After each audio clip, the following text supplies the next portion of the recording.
Hello friends, आप सभी को बहुत बहुत स्वागत है हमारे सी टैग चैनल में। फ्रेंड्स, आज मैं आप सभी के लिए टैक्स इनवॉइस का वीडियो लेकर आया हूं। फ्रेंड्स, यदि आप किसी लिमिटेड फैक्ट्री में काम करना चाहते हैं तो यह वीडियो आपको जरूर देखना चाहिए। ये आपके लिए काफ़ी अच्छा रहेगा। फ्रेंड्स, टैक्स इनवॉइस के बारे में जानना बहुत ज़रूरी है और इसके साथ में इसका बेसिक नॉलेज तो बहुत बहुत बहुत ज़रूरी है यदि आपको किसी लिमिटेड कंपनी में काम करना है तो। फ्रेंड्स, मैं पूरा का पूरा फॉर्मेट एक्सेल पे बनाया हूं और मैं आपको आज समझाऊंगा, बताऊंगा कि क्या कुछ टैक्स इनवॉइस में डिटेल को फिल किया जाता है। बहुत ही आसान है, बहुत सिंपल है। तो फ्रेंड्स, यदि आपको वीडियो अच्छा लगेगा तो प्लीज़ लाइक जरूर कीजिएगा।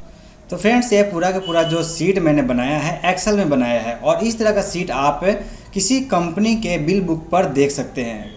कई तरह से बिल काटे जाते हैं, जैसे मैनुअली पेन से काटे जाते हैं बिल बुक पर, या फिर किसी कंप्यूटर की मदद से, किसी सॉफ्टवेयर जैसे टैली हो गया या फिर फॉक्स प्रो का सॉफ्टवेयर बिल को बनाया जाता है, काटा जाता है। तो यह ज़रूरी नहीं है कि बिल को मैनुअली काटा गया है हाथ से, पेन से, या फिर किसी कंप्यूटर की मदद से, किसी सॉफ्टवेयर की मदद से, जैसे टैली या फिर फॉक्स प्रो के किसी सॉफ्टवेयर से काटा गया। ये ज़रूरी नहीं होता। ज़रूरी यह होता है कि इसमें क्या क्या लिखना ज़रूरी होता है, कौन सा चीज़ कहाँ पर लिखा जाता है, किस पे क्या डाला जाता है, टैक्स वगैरह किस तरह से फिल किया जाता है, ये सारी चीज़ें ज़रूरी होता है। पार्टी का नेम वगैरह कहाँ लिखा जाता है, ये सारे डिटेल ज़रूरी होता है। यदि आप यह समझ लेंगे, जान जाएंगे कि कौन सा डिटेल कैसे फिल किया जाता है, भरा जाता है, तो यदि आप कंप्यूटर पर काटिए या फिर मैनुअल पेन से काटिए, आपके लिए बहुत ही आसान रहेगा।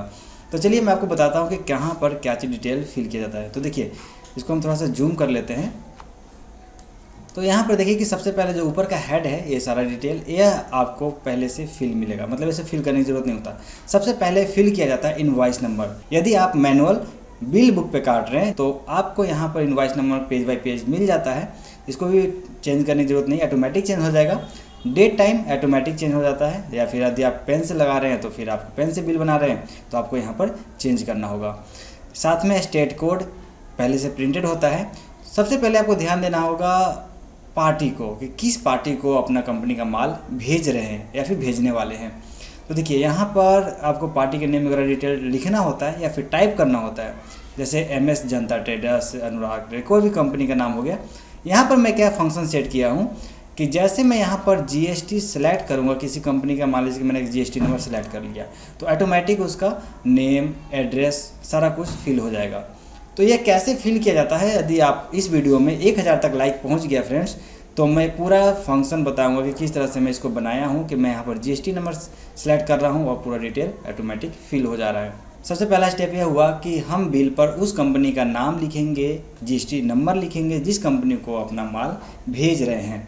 उसके बाद में आ जाता है फ्रेंड्स व्हीकल नंबर, जिस गाड़ी से आप माल को भेज रहे हैं, क्योंकि पहले ऐसा रूल्स नहीं था, अब जाके ज़्यादा रूल्स हो गया कि जिस गाड़ी से आप माल भेज रहे हैं, जिस लॉरी से है, चाहे तो फिर ट्रक से भेज रहे हैं या फिर छोटी कोई टेम्पो से भेज रहे हैं, तो आप उसका व्हीकल का नंबर टाइप करना होगा। जो भी जैसे PV10 करके जो भी नंबर होता है आप उसको टाइप कर दीजिए, लिख दीजिए। तो यहाँ पर आपको गाड़ी का नंबर लिखना होता है। साथ में प्लेस ऑफ सप्लाई वगैरह डाल दीजिएगा। और ट्रांसपोर्ट, यदि कहीं स्टेट से बाहर भेज रहे हैं, किसी ट्रांसपोर्ट का मदद ले रहे हैं आप, तो ट्रांसपोर्ट का यहाँ पर डिटेल फिल करना होता है।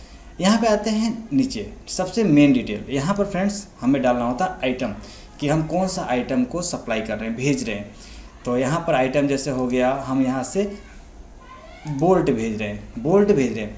और फ्रेंड्स, आप ध्यान रखिएगा कि आज के डेट में यदि कोई भी प्रोडक्ट को बाहर भेजा जाता है, किसी कंपनी को भेजा जाता है, तो उसका एक HSN कोड होता है।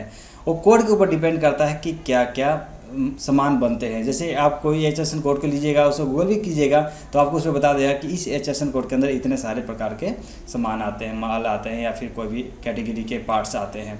7318 जैसे सेलेक्ट करता हूँ, देखिए यहाँ पर लिस्ट पर जैसे क्लिक करता हूँ, यहाँ पर आ जाता है, तो इसका HSN कोड इतना है। अब डिपेंड करता है क्वांटिटी।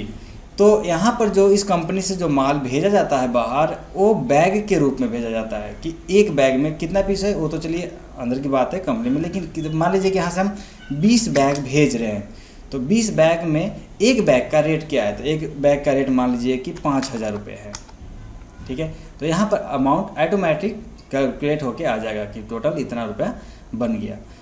और भी ऐड करना हो तो क्लिक करके ये ड्रॉप डाउन लिस्ट बना रखा हूँ मैं, यहाँ से देखिए जैसे स्क्रू कर लिया, HSN कोड सेम होता है स्क्रू का भी, और यहाँ से 10 बैग है और उसका 10 बैग का रेट है, मान लीजिए कि 1000 रुपये एक बैग का रेट है, तो यहाँ पर अमाउंट बन गया।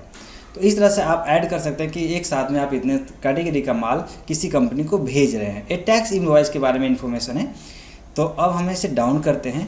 डाउन करने के बाद में देखिए यहाँ पर डिटेल होता है अपने कंपनी का। हम जब मान लीजिए अपने कंपनी से किसी को माल भेज रहे हैं तो अपने कंपनी का पूरा डिटेल होता है जो आपके बिल बुक पर पहले से प्रिंटेड होता है। ये डिटेल टाइप करने की ज़रूरत नहीं है, सिर्फ आपको यहाँ पर टोटल होके आ जाएगा। टोटल होने के बाद में आपको ध्यान देना है कि यदि आप अंदर स्टेट में, मतलब कि अपने स्टेट के अंदर में माल को सप्लाई कर रहे हैं तो यहाँ पर SGST और CGST लगता है। यदि कोई नट वगैरह है तो आपको पता होना चाहिए कि 9% लग रहा है कि 4 के क्या क्या परसेंट लग रहा है, वो आपको पता होना चाहिए। आपको पता होगा कि हमारे जो माल का हमारा जो प्रोडक्ट है उस पर कितना % टैक्स लगता है।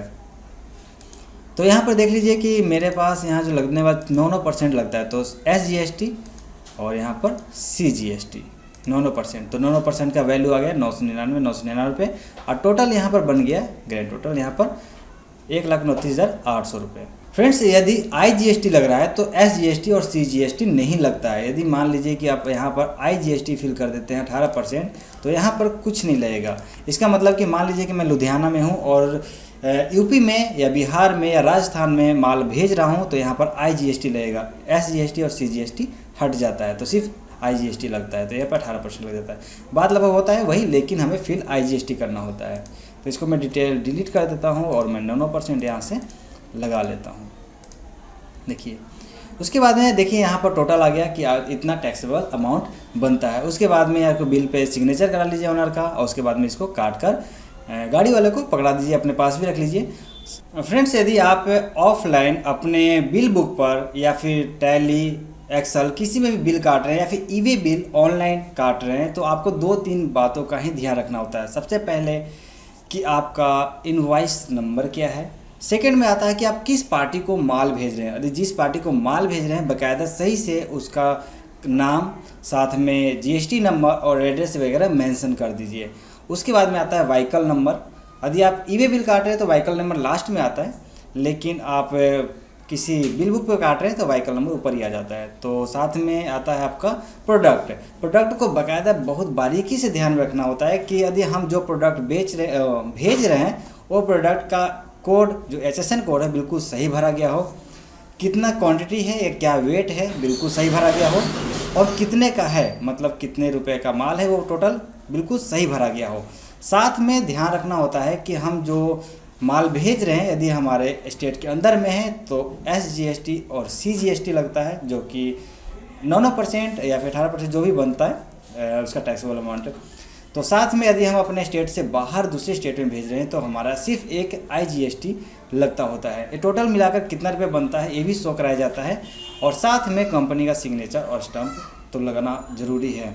तो 2-3 बातों का ही ध्यान रखना होता है। फ्रेंड्स, यदि आप इसको समझ जाते हैं तो बहुत ही आसान हो जाता है आपके लिए टाइम ऑफिस में काम करना या फिर बिल वगैरह काटने के लिए। ये पूरा का पूरा फ्रेंड्स जो मैंने इनवॉइस बनाया है, टैक्स इनवॉइस एक्सेल में बनाया है। यदि इस वीडियो पे 1000+ लाइक रहा तो मैं पूरा का पूरा आपको बताऊंगा कि किस तरह से इसे डिजाइन किया जाता है, इसमें किस तरह से फार्मूले को लगाए जाते हैं और इसको किस तरह से ऑटोमेटिक किया जाता है। ऑटो सेव हो जाएगा, ऑटो इनवॉइस चेंज हो जाएगा, सारा कुछ। तो फ्रेंड्स बताइए कि आप लोगों को यह वीडियो कैसा लगा। यदि अच्छा लगा तो प्लीज वीडियो को लाइक कर दीजिएगा, शेयर कीजिएगा अपने दोस्तों के साथ व्हाट्सएप और फेसबुक पे। तो फ्रेंड्स मिलते हैं अगले वीडियो में अगले टॉपिक के साथ, तब तक के लिए बाय बाय।